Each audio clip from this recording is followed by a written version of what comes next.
JTBC 뉴스룸을 시작하겠습니다. 화성 연쇄살인의 살인 유력 용의자인 이춘재는 5차와 7차 그리고 9차 총 3개 사건 때 발견된 DNA 정보와 일치하는 걸로 나왔습니다.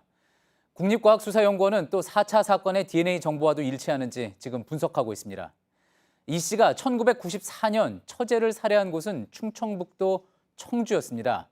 하지만 그의 본적과 주소지는 화성시 진안리였던 것으로 또 JTBC 취재 결과 확인됐습니다. 이 씨는 화성 연쇄살인에 대해 부인을 하고 있습니다.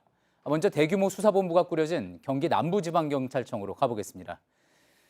자, 김도훈 기자, JTBC가 보도한 용의자 신원에 대해서 오늘 경찰이 공식적으로 확인을 했죠.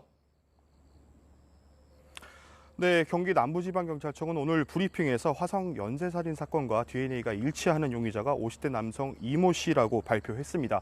현재 다른 사건으로 교도소에 복역 중인 것도 맞다고 확인했습니다. 어제 JTBC가 보도한 이번 사건 용의자의 신원을 경찰이 공식 확인한 건데요.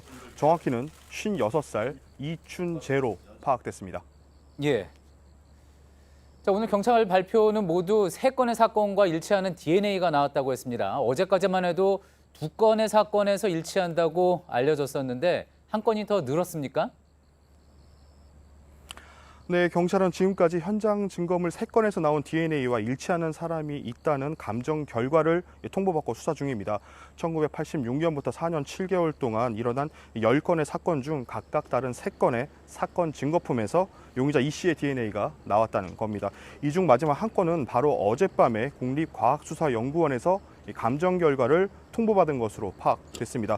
경찰은 나머지 사건에 대해서도 DNA 감정을 진행 중이라고 밝혔습니다. 나머지 다른 사건 증거품에서도 용의자 이 씨의 DNA가 일치가 확인될지 주목되고 있습니다. 예. 저희가 어제도 전해드렸지만 공소시효가 지나서 이 씨에 대한 법적 처벌은 불가능한 상황입니다. 그런데도 경찰이 오늘 대대적인 재수사를 공언했죠?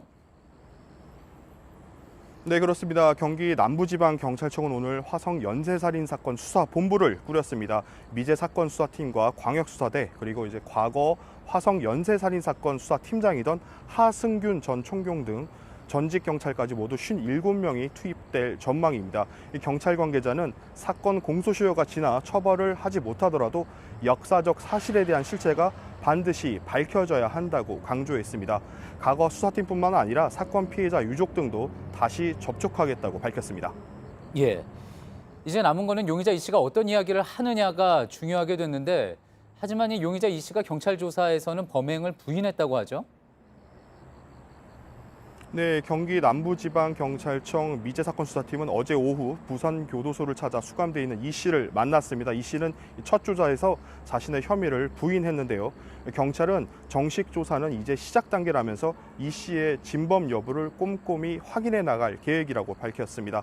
경찰은 앞으로 나머지 사건 증거물에 대한 DNA 감정을 다시 받고 이 씨와 나머지 사건들 사이의 연관성을 찾는 데 수사력을 집중할 방침입니다. 예. 화성살인 사건의 수사본부가 꾸려진 경기 남부지방경찰청에서 김도훈 기자였습니다.